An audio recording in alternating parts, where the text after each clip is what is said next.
रात्री अक्कलकोटला मुक्काम करून सकाळी आपण पंढरपूरच्या दिशेने चाललो आहोत. आता पंढरपूर बघा, सोलापूर क्रॉस करून पंढरपूर. आता मोहोळ फाट्याला आहेत आम्ही. इथून 40 किलोमीटर आहे मोहोळ फाट्याहून. समोर जाऊन थोडा स्वयंपाक बनवायचा ठरला. 12-1 वाजला होता दुपारचा. मस्त स्वयंपाक करून झाला बघा. आपली गाडी कशी थांबलेली आहे पहा. आपली टीम सगळ्यांनी मिळून सहकार्य करत आहेत. मस्त स्वयंपाकाची तयारी चालू आहे.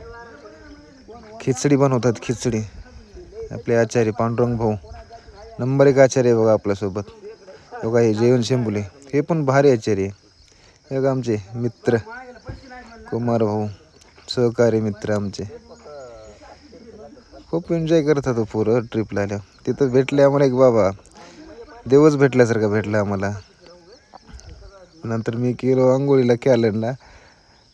नांदेडचा राम घातला आपण. नंबर 1 खिचडी केली. खिचडी करून झाली पहा. आता कसं 1 नंबर झाली. ती बघून पण संपले.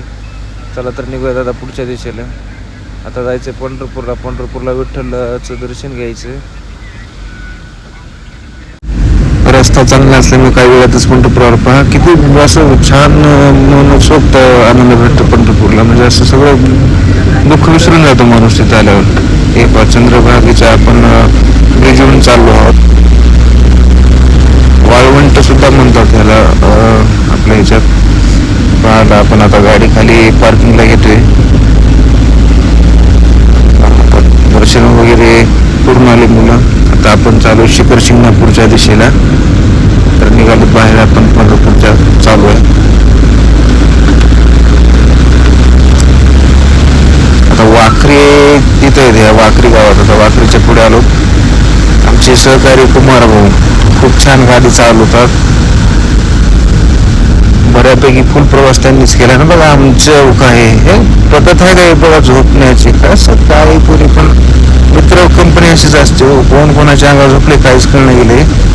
इर्टिका गाडी सीटा सगळ्या फोल्ड केले तर सगळे झोपले बघा कुणाच्या अंगावर. रस्ता चांगला असल्यामुळे आपण आलो आता शिखर शिंगणापूरला. नात्यापुत्याच्या पुढे सिंगल रस्ता आहे. नात्यापुत्यावरून नात्यापुत्यापर्यंत 4 लेन रस्ता आहे. तर पहा शेवटी आपण शिखर शिंगणापूरच्या घाटातून आलोत वरी. आणि हे पहा शिखर शिंगणापूरचं मंदिर आहे. किती भव्य दिव्य दिसते. असं नशीब पण लागतं अशा गोष्टी बघायला. तर आता दर्शन करून झालं तर जाऊ आपण गणपतीपुळेच्या दिशेने. तिथून दहीवडी मार्गे थोडा रस्ता कच्चा असल्यामुळे आम्ही सावकाश चाललो होतो. रात्रीचा वेळ होता. दहीवडीच्या दिशेने जात असताना थोडा उशीर झाला. भुका लागला होता. काय करायचं आता. आमचे आचार्य